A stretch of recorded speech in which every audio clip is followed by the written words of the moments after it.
Hello and welcome everyone to Chatham House member events on a very beautiful London evening actually, and thank you very much for choosing the event over this very nice weather. We have both people in person and on the line as well. So this is an hybrid event, so therefore we will be also having a quite good audience online as well.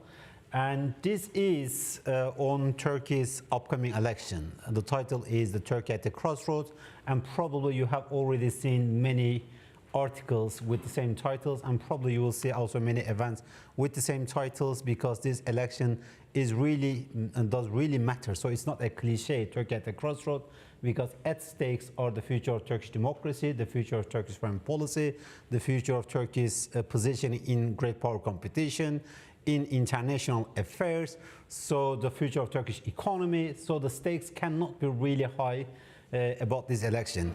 And also this election, for the first time probably in 2 decades, we don't know the result of it ahead of the election. I mean, that might be a bit surprising or come across a bit cynical, but actually over the last 2 decades, almost we knew the result of all elections in advance, because more or less we knew what will be the result. So this is the first election in which we cannot foretell the result in advance. So here to discuss all the impact and implication of this election, to discuss it, to unpack it, we have a great line of speakers here, both at Chatham House but also on the line. So we will be discussing the impact of this election on Turkish democracy, Turkish foreign policy, Turkish-US relationship, Turkey's relation with Europe, Turkey's positioning on the war in Ukraine, relation with Russia, the position in the Middle East. So there are quite many topics to cover. I hope that we'll have enough time to cover them. So let me first introduce my speakers, and then also, before I actually introduce my speakers, some house rules. This is on record, so therefore the Chatham House rules doesn't apply. So if you want to ask questions under the Chatham House rules, just you know that this is not a Chatham House rules event. And for the people online, please pose your questions in the chat box, so I will ask it to the speakers. And also for the audience, if any of you have questions, please raise your hand. The mic will come to you. So without further ado, I would like to introduce the speakers. On my left hand, we have Yaprak Gürsoy. She is the chair of Turkish Studies at London School of Economics. On my right hand is the Güney Yıldız, a doctoral researcher at Cambridge University and longtime journalist with BBC, and also with the German Institute for International Security Affairs researcher with SWP in Berlin. Online we have Fuat Keyman, who is the director of Istanbul Policy Center, and also in Washington we have Günel Tuğul, who is the director of Turkey program at Middle East Institute in Washington. So Yaprak, let me start with you actually, since the election, the nexus between election and democracy is the most contested one. So very simple question, what does this election mean for Turkish democracy? Very simple, yes. Thank you very much, first of all, Guy, for inviting us and for organizing this event. It's a privilege to be here at Chatham House and to share the stage with these distinguished speakers. Well, the answer to the question and the implications of the elections for Turkish democracy can be answered from the perspective of institutions, or institutions of democracy, or conditions that make democracy possible. And here we're talking about the elections themselves, freedoms, and the rule of law. Here, I think a lot of research has already covered the fact that the Turkish democracy has been eroding for over a decade. And so the elections, of course, mean perhaps the reversal of that erosion. But since this is something that has been covered relatively well in the literature and in media, what I would like to focus on instead is the spirit of democracy, or the political culture that makes democracy possible. So here we can say that there are 3 components that I think that I observe to be important for Turkey and for Turkish democracy. So these are trust, participation, and cooperation. So for a democracy to be able to sustain itself, these three elements of political culture should be present. Now, we have a mixed picture right now in front of us, both in terms of the election campaign and also for developments after the elections. In terms of trust, this is where I see the most negative elements and the most negative components for the Turkish democracy. Trust means trust to institutions, trust to political parties, and also trust of people toward one another. So neighbors trusting one another, communities trusting one another. But due to increased polarization for again over a decade in Turkey and the constant fear and the constant suspicion of communities toward one another, political parties, people, unfortunately, there has been a major erosion of the trust, and we are witnessing an era of distrust. And this distrust is still growing strong. If you look at the electoral campaign, the opposition believes that the government will not hand power if the opposition wins. So we have the distrust element there. These are just examples. And the government uses scare-mongering tactics, which increases fear, of course, and also increases distrust. Now, the second element is participation, where there are mixed, let's say, mixed results there. So on the positive side, we can say that participation in democracy and democratic institutions is alive and well when it comes to elections, which is the greatest hope, I would say. And it's also a great hope that both the opposition and the government actually think that they might be losing the elections. So for that reason, participation increases, and we are expecting high voter turnout. But there is a negative side to this element. In democracies, we would expect grassroots mobilization, engagement with local politics, and engagement with civil society organizations, participation in civil society organizations. This is not there. I don't observe it particularly. And then the final component is the cooperative spirit, the availability of negotiation and tolerance. So this is related to trust. We need democracy as a system where winner does not take it all. It shouldn't be like that. The positive side about that is the opposition now consists of different political parties coming from different ideological backgrounds. So in the future, we are going to perhaps see more cooperative spirit. And then the final optimistic note I would like to end with is, and this is not a popular view at all, but I believe that the composition of the parliament, where nobody really securely holds the majority, might lead to or force groups to negotiate with each other, support cooperation, and the split between the legislature and the executive. For this reason, I think might not be a bad idea. Just a follow-up question. I mean, there is usually a wide skepticism or question arising regarding the election security. So what would you say there? I think that's the trust. I would put that under the trust component. Fuat Hocam, the future of Turkish foreign policy has been hotly debated in recent years. So what is this election mean for Turkish foreign policy? Thank you, Galip. Let me begin by thanking you and the Chatham House for inviting me. It's an honor. If the opposition wins the election, I think we will actually see very significant changes in Turkish foreign policy, both in terms of scope, actors, and making. I think the first thing to do is to say actually is if the opposition wins, the government will adapt.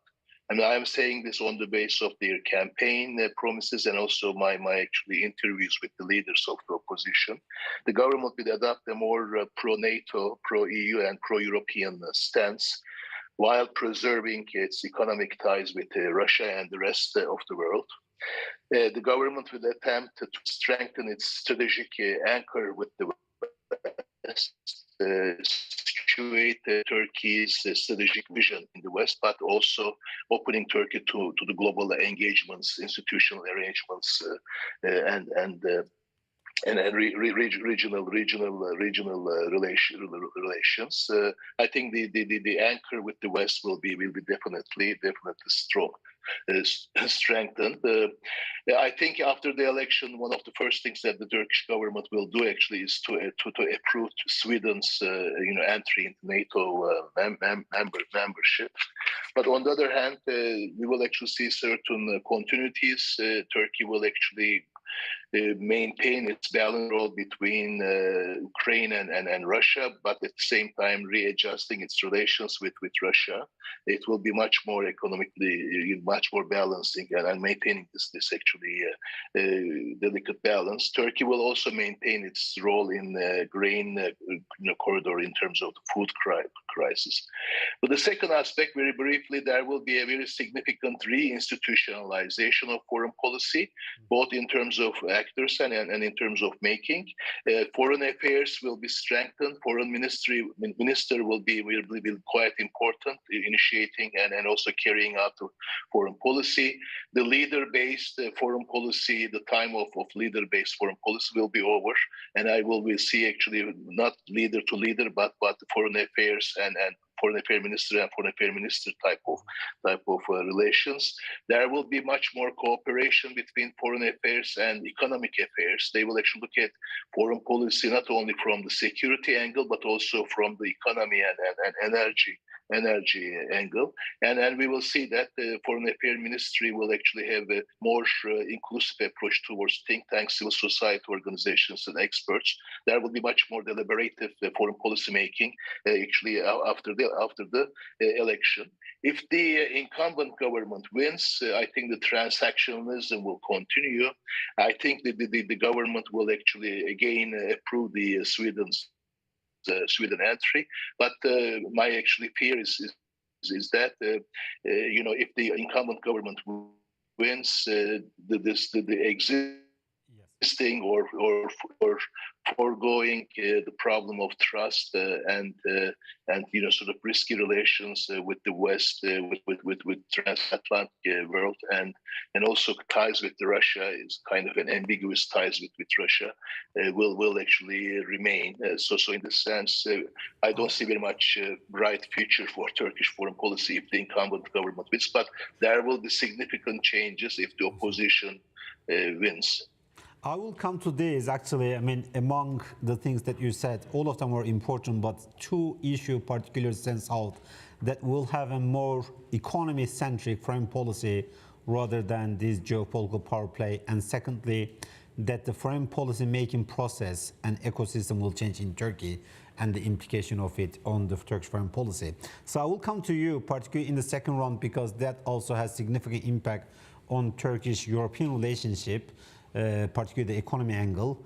But let me now go to Gönül. Gönül, in recent years, Turkish-US relationship, Turkey's relationship with transatlantic community at large has been quite crisis-ridden. We went from one crisis to another. So how this election is likely to affect Turkey's place in the transatlantic community and particularly relation with the US? Well, thank you, Galip and Chatham House for putting this event together. Well, it depends. If in the scenario of an opposition win, I think Turkish-US partnership will be determined by several factors where Turkey stands on these issues. And the first one is, I think, on Russia.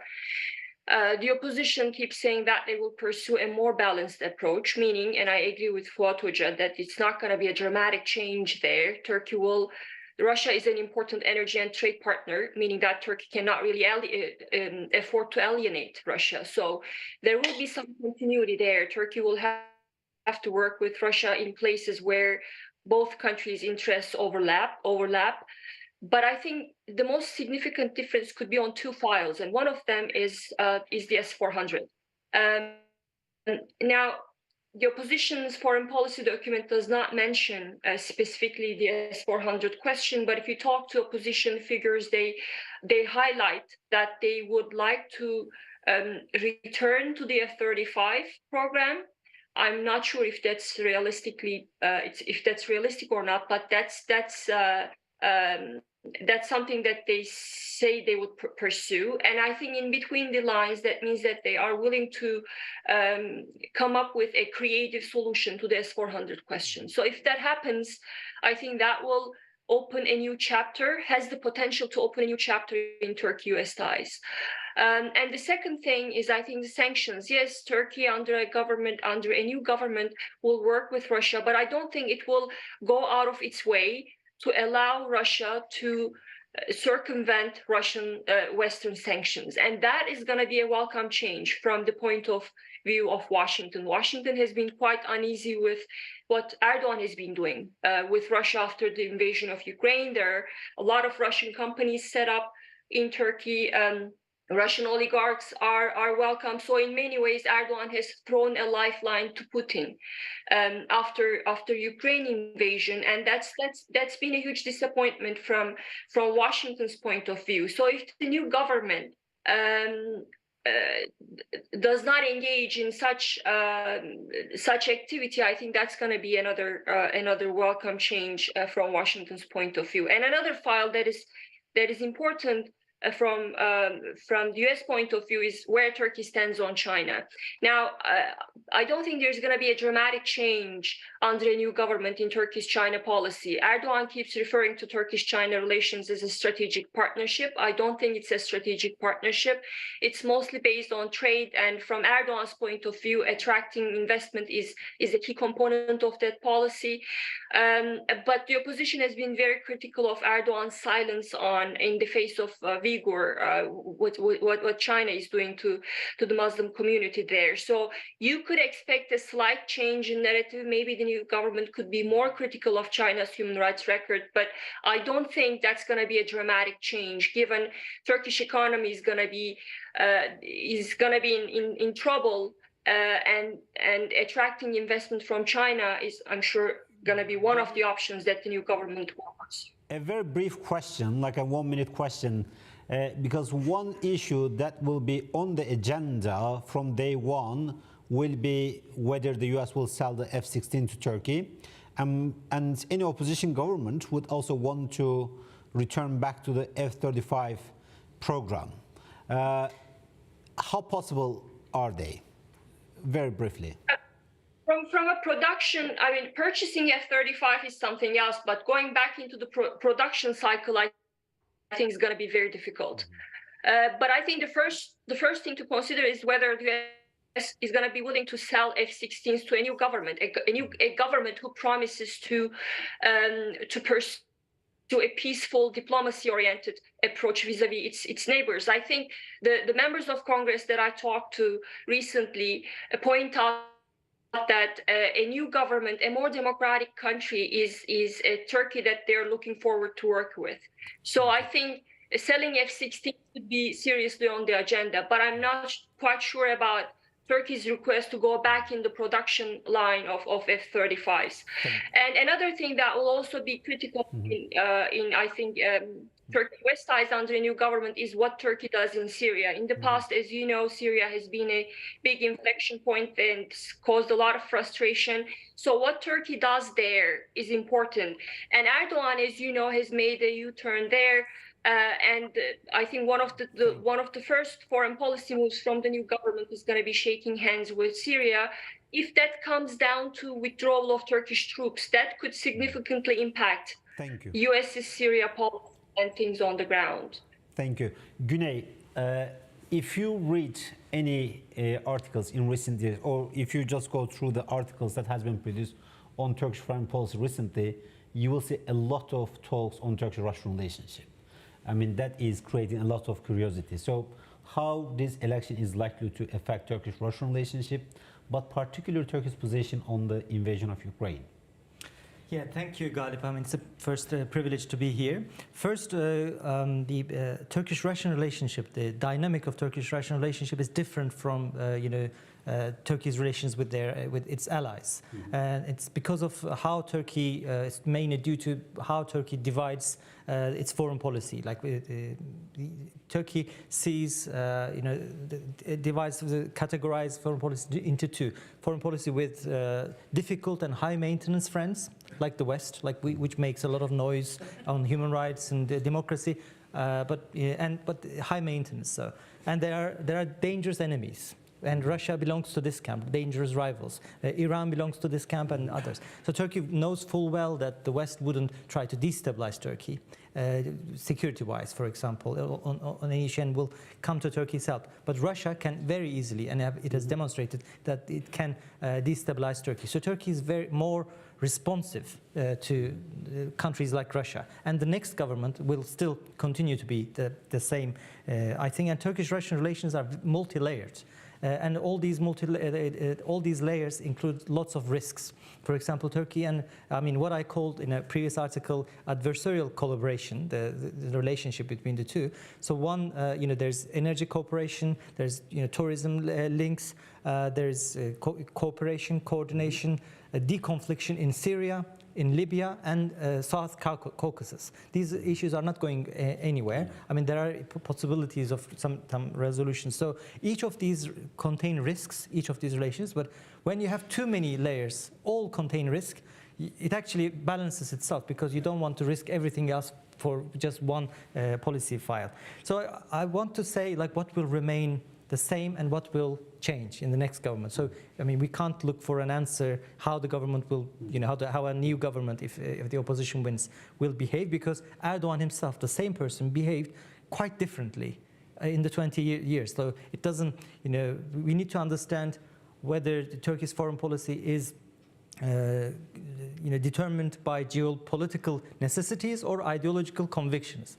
It's clearly not ideological convictions, because Erdogan went from shooting down a Russian fighter jet to being the best friend,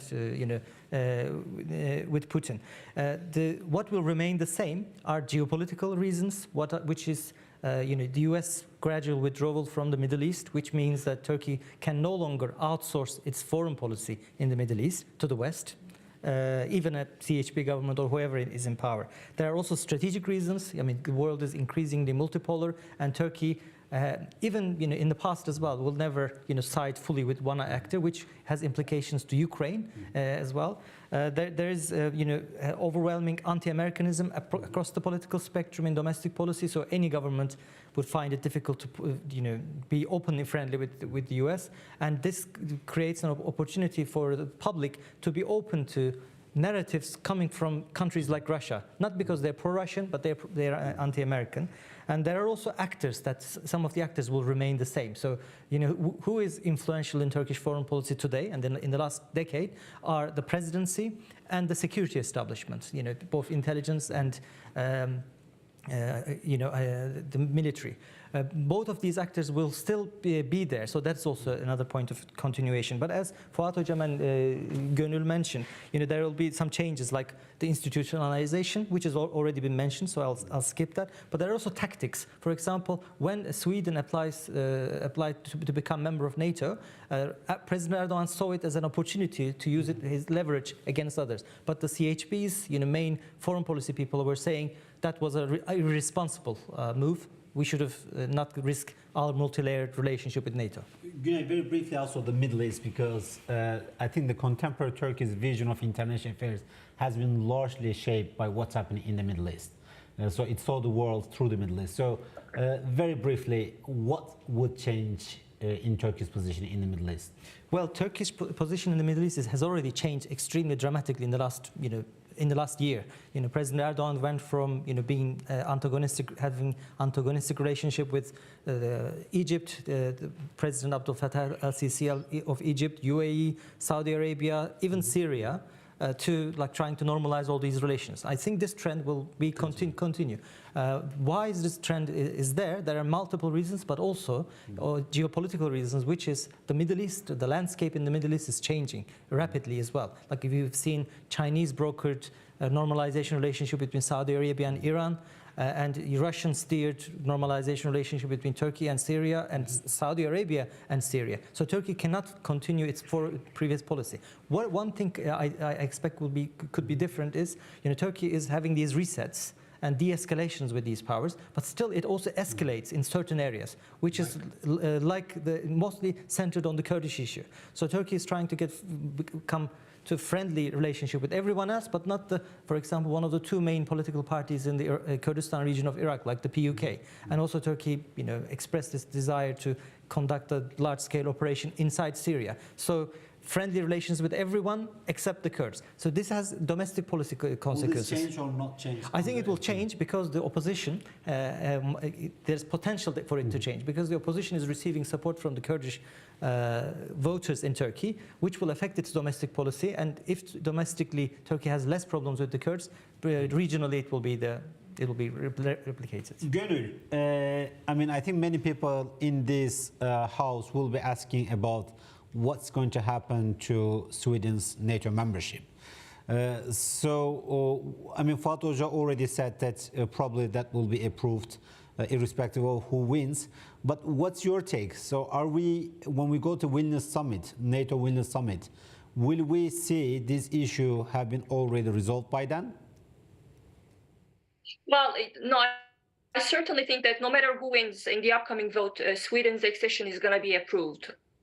But I don't know if they will make it, because when is the summit? In June, right? So it might be, depending on what the new parliament looks like, maybe it won't happen by then, but I think it will certainly happen soon. And one just thing that I forgot to mention in the first round, I didn't talk about the scenario in which Erdogan wins. What will happen to Turkey's relations with the West? I think the common thinking is that Erdogan will pursue a closer relationship with Western countries, including the United States and European Union, mainly because he will want to attract investment, given the dire state of Turkish economy.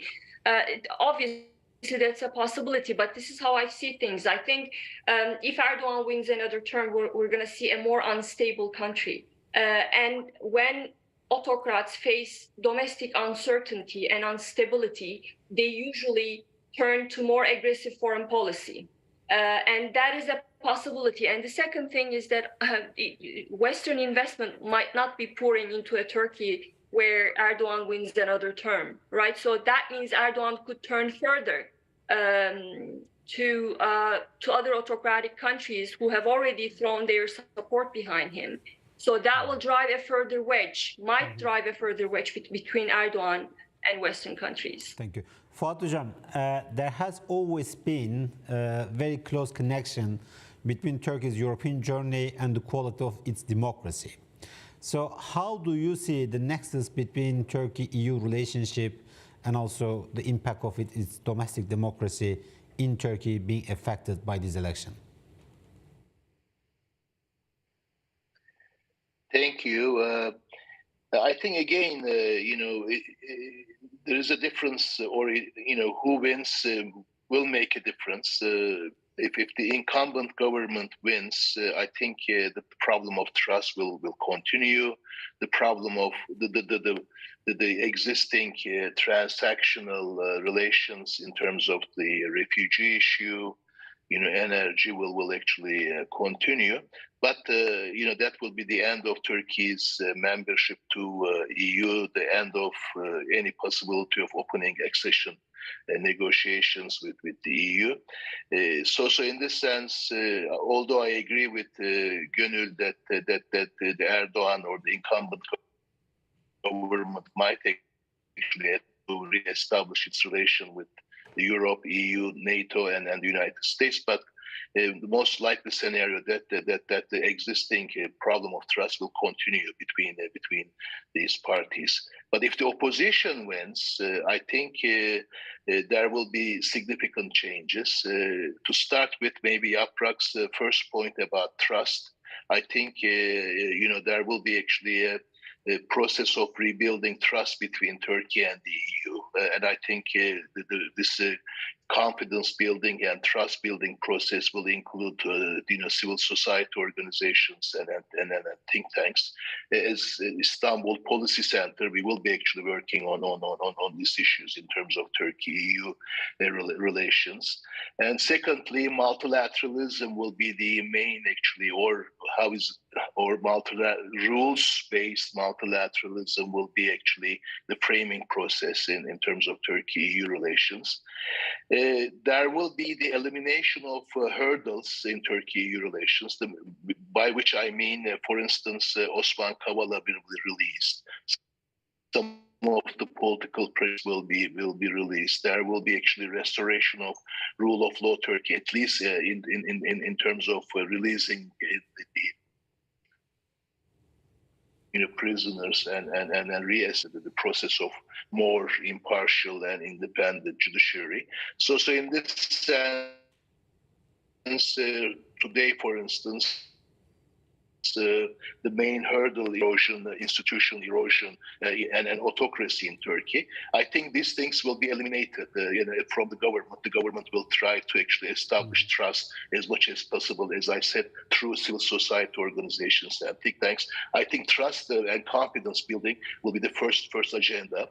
There will be actually also, internal developments in Turkey. I think Turkey is a country very tired of severe polarization and autocracy and authoritarianism. And as a matter of fact, if the opposition wins, there will be actually a winning on the basis of what we call table of six different ideological groups, political parties, and then ideological references are working together. There will be some kind of actually move to remedy or overcome severe polarization in Turkey. There will be some opening for democratic reform or opening the possibilities of living together, establishing trust in Turkey between citizens and institutions and the government, especially individuals and the justice and the other kind of systems that will reflect on Turkey relations. What I expect as a last point, maybe Turkey, and that's what we are actually also debating in Turkey in terms of how to actually start the process of trust building, confidence building, so that actually we re-energize, revitalize Turkey relations, especially all at the same time Turkey-NATO relations. There will be not much emphasis on full membership or the accession period. I think there will be actually efforts to bring together Turkey and the other European countries to work together in terms of Syria, in terms of tackling with unprecedented global challenges, climate change, food security, and other things. And as a matter of fact, and also Turkey and the EU will work together with the NATO to have a balance in terms of Russia and the Ukraine. Turkey is a very pivotal country from Baltics to the Black Sea. And the last point, I think, what needs to be done to re-energize Turkey relations is to put Turkey back on the European agenda in terms of European debates about security architecture, dealing with the war, dealing with actually climate crisis and other crises.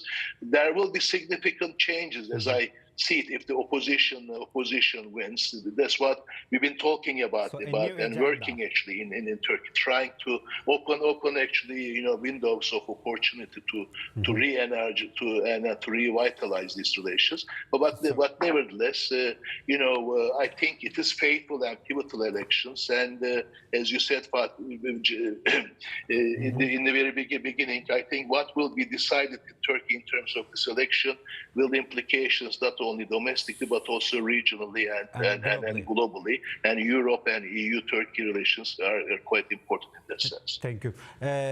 Yaprak, I think there has been extensive discussion on the implication of this election on Turkish democracy, but what else are at stake in terms of Turkish domestic politics?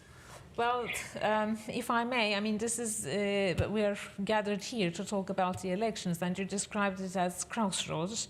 But I would like to talk a little bit about the aftermath of the elections in more general sense of the term, and to say that, yes, we are at a crossroads, but the road ahead is bumpy one way or another, even if the opposition wins or the government stays in power.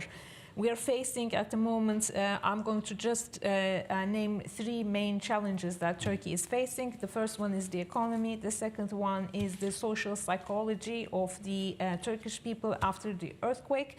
And the final one is the status of refugees. We can come back to these in the Q&A.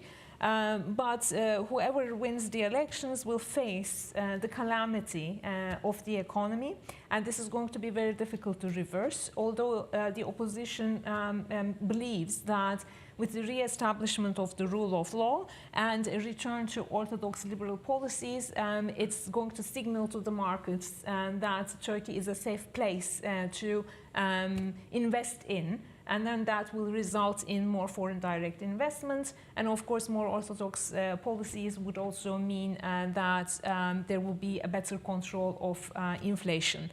And of course, giving central bank independence and communicating with the people and foreign investors in a more orthodox manner again would result in the rebuilding of trust, which is also very important for the economy. Now, the second element is the aftermath of the earthquake. I'm going to be relatively brief here. I think we have all experienced collective trauma. I've talked about this in other places and I've written on it as well. And there is no better description of what has happened other than collective trauma. So it was a combination of grief, shock, anger, again distrust, and also fear that nobody's homes are actually safe, that they cannot really trust the state institutions to save them or to rescue them. So this is going to be very difficult for generations. We are going to have the impact of the earthquake. The status of refugees is also highly difficult to handle. And then we're seeing, because of a combination of all of these things, protest votes of the third candidate, which reached at one point in time 10%, probably even higher. And it's mostly youth voters, so young people. So we are facing, in the next few years, young people with completely different agendas, with completely different issues, and how is Turkey, any government, going to handle all of these problems combined with the dissatisfaction of young people? Thank you. Well, we have already many questions in the house and also online, so let's start here. The gentleman at the front. Please state briefly who you are, and please keep your questions briefly to only one question. That's very challenging considering the breadth that we've covered. But yes, my name is Piotr. I'm from the World Bank, previously Crisis Group, and I run the Global Gambit podcast. But I really appreciate the comments here today. I want to focus on fringe issues, specifically a couple of ones. Number one, Turkish Cypriot relations are ongoing in terms of trying to find a long-lasting peace deal. What do the panel consider that to be? And then the second one is more the focus, which is no mention of the Lachin corridor, Nagorno-Karabakh. Turkey and Russia have a cooperatively competitive relationship, and I want to know what we think this new government could do for that as well. Thank you. The third, yes. In that War Russia-Eurasia program, Chatham House, my question is in relation to the Central Asian states. Erdogan has been very much trying to step up his influence in the region, particularly through the Organization of Turkic States. These states are feeling a bit of a security vacuum at the moment and have been looking to Turkey. Some have received drones from Turkey, while Tajikistan has received drones from Iran. So my question is, how far do you think Turkey would be willing to step up in terms of being a security provider for this region, and would it be worried about Russian concerns in this respect? Yes. The third row here. Yeah. Thank you very much. And then, my name is Abdi Fatah. I'm from Somalia originally, so my accent. I want to ask, what was the economic position of the Turkey before the Erdogan? And in terms of the global ties, Turkey had less ties with Africans, but right now they have more than 40 or something. Is that a good thing or bad thing?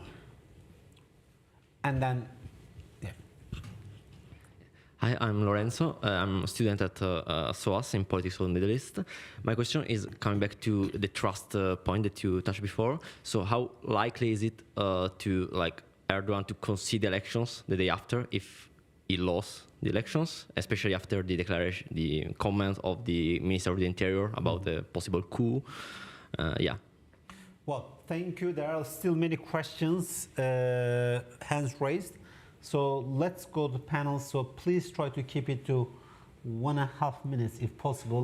Güven, let me start with you because there has been a few questions on the about the Middle East and also Turkey, Russia, one on Nagorno-Karabakh.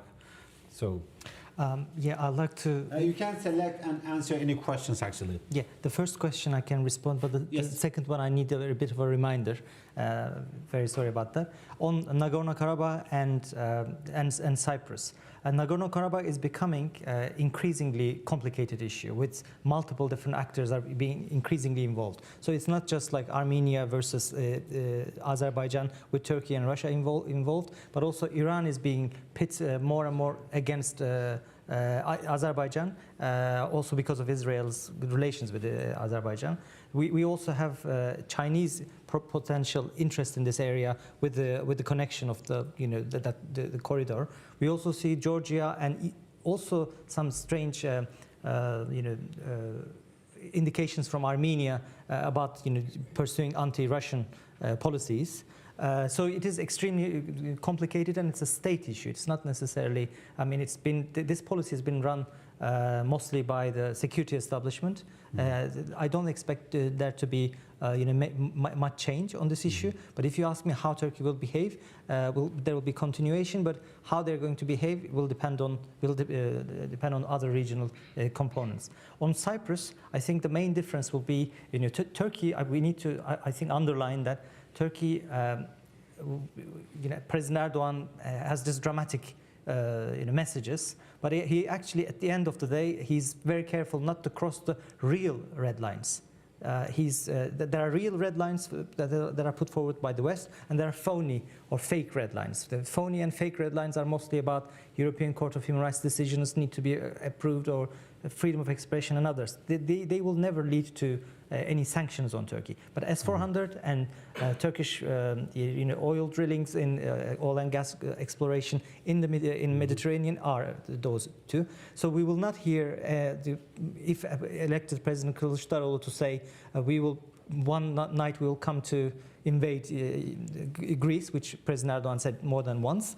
But still, the arguments against Greece and Cyprus about the rest will still be there. And I've already heard them from the main foreign policy people from the CHP. Gönül, would you like to address any questions? Yeah, sure. Maybe the Turkey's relations with Turkic states question. That's nothing new. Turkey has been trying to cultivate closer trade and linguistic ties in the post-Soviet space since the 1990s. And Turkey has been seeking Asia inroads with Russia distracted, especially after Russia's invasion of Ukraine, spooked neighbors, Moscow's neighbors in Central Asia, and that kind of paved the way for Turkey's boosted efforts. But I think, as in the past, those efforts have been hampered by lingering Russian influence. So the question becomes, how long will Russia be tied up in this war, and whether its influence there is going to wane to the point that will provide some opening to Turkey. And I can easily see a new government. Again, this wasn't Erdogan's doing. This was done previously. A new government can seek closer ties with these states, but it might not entirely be up to Turkey. And on the question about conceding elections, I think I keep saying this in the last 2 weeks because there's a lot of concern about, and they're not unfounded concerns, by the way. Whether the election is going to be entirely free, whether Erdogan is going to accept the results. Now, looking at his track record, we know that there are a lot of question marks and anxiety around election security. He's done this before in 2017, very controversial referendum. In 2019, he didn't accept the results, and he could do that again. But we should keep in mind that Turkey is not Russia, yet at least. That means elections still matter, and even autocrats, they need elections to have the veneer of legitimacy. So that means they cannot engage in the crudest forms of election rigging. So if, let's say, there's a wide enough margin, Erdogan is just going to have to walk away and concede. But if it's not wide enough, and in the post-earthquake context where there are 8 million voters there, and we don't know how many of them registered, so that's a lot of gray area, and Erdogan can engage in election rigging. But again, there are limits to what he can do in terms of stealing the elections or not accepting the results. And one key thing, and I'll end it there, is in such a scenario where Turkish bureaucracy stands, and I don't think it's a foregone conclusion that Turkish bureaucracy will back Erdogan, and Erdogan who has lost elections. And we've seen signs of that. I think Turkish bureaucracy is hedging its bets, and might not be willing to support an Erdogan who just doesn't want to accept the election results. Thank you. Fuat Hocam? Yes, I will actually answer some of the questions. For instance, in terms of the question about the Turkey-Africa relations, because my think tank works on these issues, both from the perspective of economy and humanitarianism. I think there will be continuity in that regard. If the opposition wins, there will be no sort of stopping of those relations with Africa. As a matter of fact, when you look at the Turkey-Africa relations last 10, 15 years, it actually sort of growing steadily, and that will continue. Suppose with Turkey's relation with the post-Soviet Turkic states, and that there will be continuity there too, actually.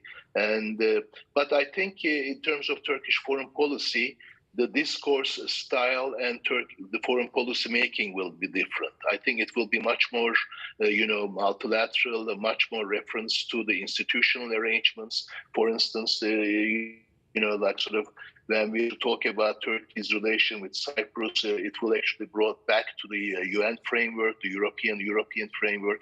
And then I think more institutional framework-based or rules-based multilateral references will be used in Turkish foreign policy making. But most of the areas from Africa to Turkic states. But I think, in terms of Turkey-Cyprus relation, there will be actually a change in terms of Turkey's foreign affairs ministry in actually Cyprus, and they are actually the way that they behave. We will be much actually sort of an institutional multilateral framework. I agree with Gönül that from Turkey's perspective, someone living in Turkey following the Turkish elections, I still believe that there will be a political, sort of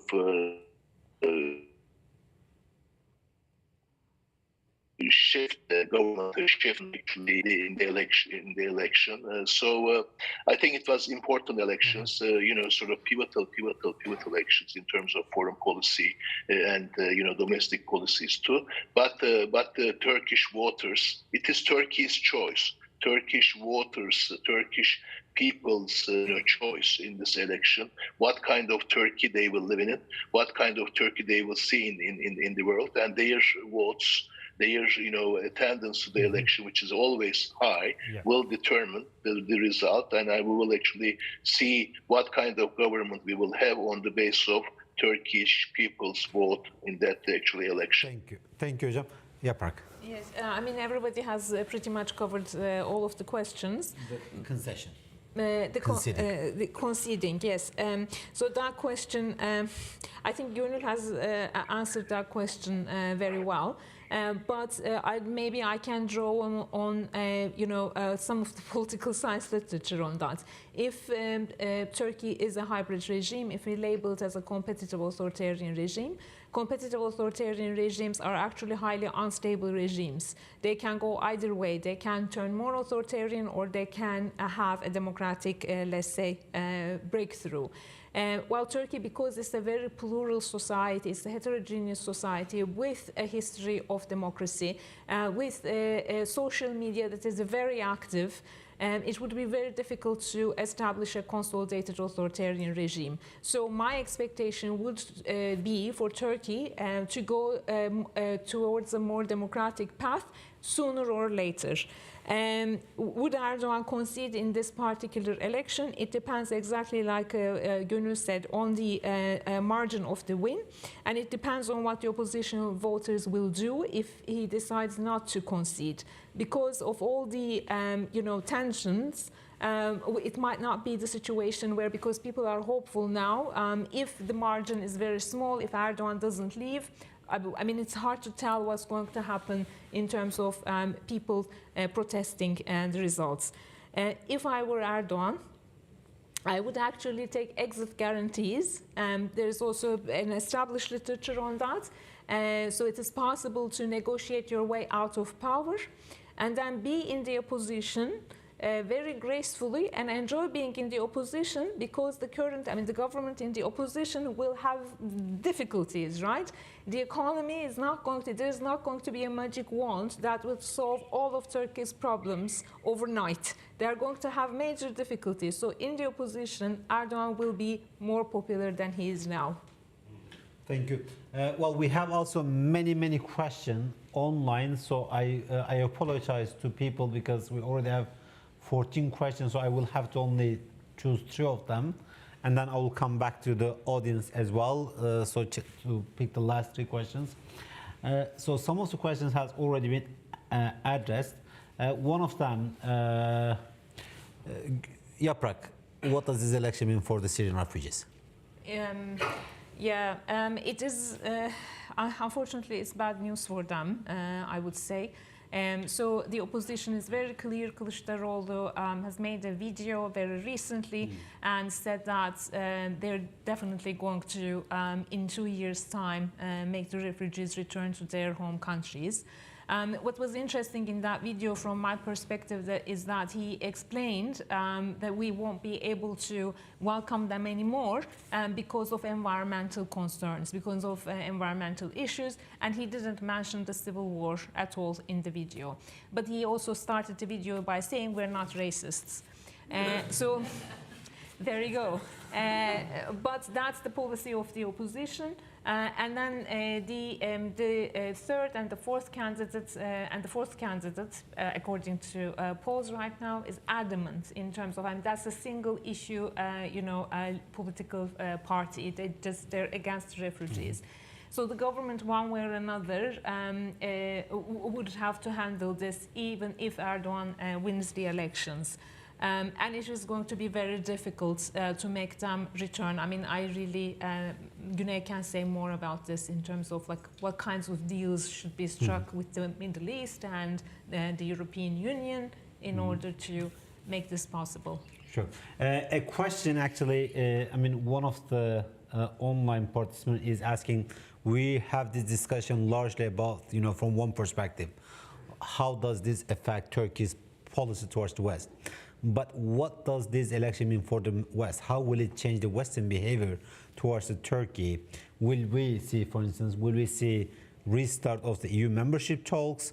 So maybe Fatoja and Gönül can very briefly say, will this election also change the Western behavior towards Turkey in any significant way, particularly when it comes to fundamental issues, like, the fundamental issue of the framework in Turkish-European relationship, which is the membership. Is the membership not working because of the authoritarianism in Turkey, or it was not going to work anyway? So authoritarianism was only a good cover for the European to say no to to Turkey. So if you can just like briefly address it, 1 minute Fuat Hocam, 1 minute Gönül. Fuat Hocam? I mean, when you look at, the way that Brussels talks about Turkey, Berlin, London talk about Turkey, even Washington, what I see actually is that for a long time they have big difficulty of envisioning Turkey without Erdogan. They are actually more, leaning towards transactional relations in terms of the refugee issue and energy issues. And also, Turkey actually is quite functional to these capitals because they were containing refugees and they were fighting against ISIL. And the government, the Erdogan government, didn't have any actually aspiration towards EU membership or, revitalizing accession process. But I have seen actually very recently change actually in these capitals that they will look at actually elections from a different angle with different eyes. That maybe Turkey without Erdogan is a possibility, or maybe they will actually see after the election Turkey without Erdogan and how they're going to approach Turkey without Erdogan. In that respect, I think they are preparing themselves too. I think these relations are, not one-way traffic. Actually, it's as much as if the opposition wins, or if there's a change in Turkey towards revitalizing Turkey's relation with Europe, NATO, EU, and the United States and transatlantic alliance, of course, the Western parties actually look at Turkey in a different angle by actually appreciating what is going on in Turkey, complexities in Turkey, and they also need to go beyond transactionalism. They also need to actually work with Turkish partners. That's what we like to do actually in Turkey. That's what I meant by I think one of the first things that we should do after the elections is if it is possible, if the new government's position is towards that, is actually confidence measurements and trust building processes, not full membership right away, not actually like the accession processes, but establishing grounds on which we could actually work together on Syria. We could talk together on actually refugee issue. We could work together actually on the Ukraine work. I will actually see those things, as possibility, and I think I think Western governments need to think about their relation with Turkey differently than right now. If the actually election result will create a change in Turkey in terms of Turkish foreign policy and Turkey's democratic navigation internally. Thank you, Hocam. Gönül, 1 minute question. So are we seeing, is the crisis in Turkish-Western relationships solely due to what's happening in Turkey, or is it also due to what's happening in the West? Great question, Galip. And I posed that question to the two senators last week. I moderated a panel with two senators who are on the Human Rights Caucuses. And I want to be hopeful about that, but unfortunately, having lived in Washington for many years, I've become cynical about that. We have a Biden administration who promised to put democracy and human rights, make democracy and human rights the backbone of its foreign policy, and yet he shook hands with Mohammed bin Salman. So unfortunately, I think the consensus, especially here, has been what Erdogan does to its own people is not our concern, as long as he behaves on the foreign policy front. So that's a very Cold War lens, but it's still there and it's still strong. So that's why I think Turkey's authoritarian turn has never been considered an existential problem, even a real problem for Western countries. So if there's a democratic Turkey, I think things will change. But it's a great question in the sense that because we always talk about whether a new government is going to change Turkey's foreign policy posture, but it's not just up to the new government, right? Because it won't be operating in a vacuum. It will depend on how this new government is perceived by the West. Yes. And I'm not sure there's going to be a dramatic change because the United States is not just about Turkey, but it's about where the US sees itself in the world. And I think it's quite prone to, it's worried about its waning leverage, and it's quite prone to cultivating transactional relationships, meaning autocracy or democracy won't make a dramatic difference from Western point of view. Authoritarian Turkey minus Russia, cooperation with Russia, doesn't seem to be a bad thing for US, from what I understood. You had two fingers, and also I will pose you like 1 minute question. So, is an authoritarian or a democratic Turkey more of a challenge for EU? So. I was just going to say, since we're in a Western institution and since the question asks from the Western perspective, that the West should not give up on Turkey, because now they're actually seeing what kind of a society Turkey has, with all its energy, with all its willingness to make things happen, and the youth as well, so dynamic. So don't give up on Turkey. Güney. I think in terms of the strength of institutionalization of foreign policy, it is less of a challenge than an authoritarian government. But in terms of, if you look at specific issues like, for example, the refugee issue, an autocratic government can go against, the general public view on that and can make deals with Europe. But a more democratic government can lead actually here to a solution that Europe might not like. And I argued these issues are more like realistic or real red lines compared to the others. When it comes to specific countries, we see, for example, on Libya, Europe is divided. On Iraq, Europe is also not on the same page with itself. And in Syria, we see a dissonance between European narrative and European actions, for example. On even Ukraine or China, I mean, we see differences. So for a democratic Turkey to be on the same page with Europe is actually an anomaly, because the Western world behaves differently, and a democratic Turkey can be less predictable than an autocratic one. Because an autocratic government wants to remain in power, and you can actually predict better their behavior. Well, I know we are already, but one last question, one final question, please. Yes, Dr. Nadeau, member of Chatham House from the United States. The West has been characterized as having a high-maintenance relationship with Turkey. From the Turkish perspective, what are two things the United States could do to make that relationship just a little bit easier? I think US has a fragmented policy on many issues and ad hoc responses to the relations with Turkey. So, like, you have a problem in northern Syria, let's resolve it, by ad hoc solutions. Or you have, like, or you do this in Ukraine, or then it will be fine. I think, leading,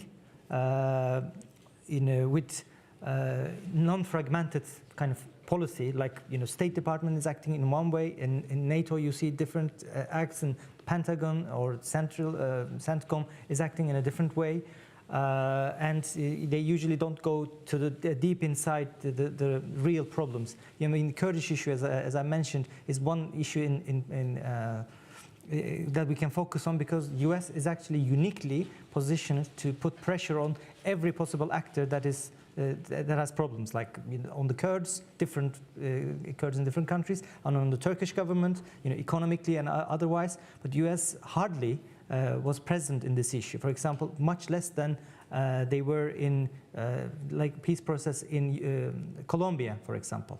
Which, I think it's a kind of a blind spot that US doesn't see that this one small issue, resolution of that issue, can resolve multiple strategic issues. Turkey has with the US vis-a-vis Syria, vis-a-vis Russia, vis-a-vis the rest of the Middle East. So I think that's one thing that US should focus on. Well, thank you very, very much. And I deeply apologize, because we have already still another 14 questions in the chat box and many questions in the audience. So I'm terribly sorry. But I think we will have another event once we have the election. We will know the results. So the question will not be theoretical. Probably it will be more concrete. And I hope the answer will be equally concrete. But thank you very much for joining us for this lovely evening in London, so for sparing time for us rather than for nice weather, which is not, the normalcy in the city. So thank you very much again, and thank you very much to also the people online, Fuat Hocam, Gönül, and also many people joining us online. And also thank you, Yaprak, thank you, Güney, and thank you to you. Thank you very much.